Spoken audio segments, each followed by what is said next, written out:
for immune system, but it's also good, very good for bones, for joints, and as I said, for cancer. Best for consumption, except the yellow part, is the roots of the dandelion, but be aware you take them out only in autumn. First, because then is the strongest in the roots goes all the ingredients necessary for curing, and second, because during the year the flower blossoms, seeds, multiplies, and then you can take the root out without disturbing the balance. Yes, this is blackberry. It's eatable, of course, you know it all. Very tasty, a little bit pricky. But the leaves of it, the fresh leaves in particular, can be used as aspirin with the acid to conserve the food, but also can be drinking in tea for women condition, for name in English agrimony, in Bulgarian kamšiče. For the poisoning, for purifying blood, and for the eyes, also tea. Yeah, I use it sometimes in ointments. I will take not the blossoming one, the other one. The blossoming will leave for the bees. We don't need it for the bouquet to be blossomed. Hearthorn, very good for the heart. Glock in Bulgarian. So it has healing powers when it blossoms in white. You can collect the white blossoms and make teas from them or decoctions. Or when it fruits, it makes small red fruits, quite hard, with a hard stone in the middle. What I do, I yesterday show you a jar with it. I cover it with alcohol, rakia in my case. It stays 40 days, you rinse it, and then you drink 20 drops of it. If you have chronic heart problems, high blood pressure, things like that, it's really magical about it. Do you recognize it? Strawberry. Yes, a wild strawberry in that case, forest strawberry as we call them, the small red ones, very aromatic. The leaves of it, before ripening the fruit, are very good for tea, again for women problems, for urine problems, all kind, also for men prostate problems. Generally, cleaning blood and very rich in vitamins, the leaves, not only the fruits. The fruits are, as you know, amazing, but the leaves are also very good for tea. If you don't know, now you know. But before ripening? Yes, before ripening, because then, you know, every plant when it ripes, it gives all its power and elements for the ripening. So most of the flowers and herbs should be picked up before having fruit or before blossoming. Very few are the exceptions, like this one or this, which... but then you pick only the flower, of course.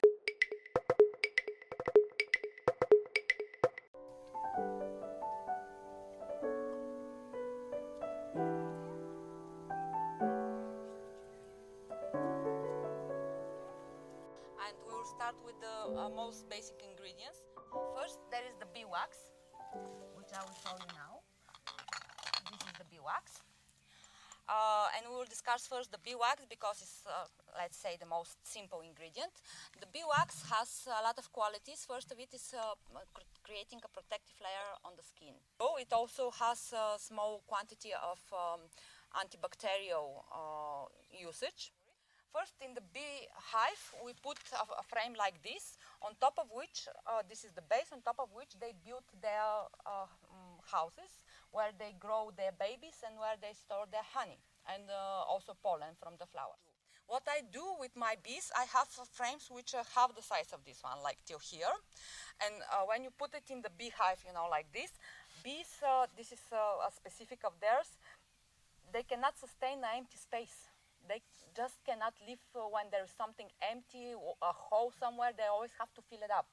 So when it's only a half a frame, they start building under the frame a half circle as big as the hive itself. You know, this is the size of the hive. You can see there where the hives are. This is the size of the hive. So when it's only a half, they build under it a half circle to fill this empty space. And this half circle they just built, I take out before they start filling it with honey or having babies in it, and I cut it and put it again, and they build it again behind. So this is the most pure, and it doesn't have the base of the petroleum product. Wow. So this is the most pure bee wax you can get when you produce it yourself. So then we continue with the, like I like to call it, the balanced way of using our planet, and we are going to speak about how to make the oil extract of the herbs. Olive oil and jojoba oil are the only two oils which are widely accepted by herbs and widely accepted by all types of skins, because some oils are quite heavy for some types of skins, some oils are allergic to some kind of skin. So I have discovered with my practice that olive oil is one of the best. And stays. I put it usually in, as I mentioned earlier, I follow the cycles of the moon because they are physically responsible for the movement of juices and minerals into the plants. So I put them in a full moon into the oil. It stays one full moon cycle, which is 28 days.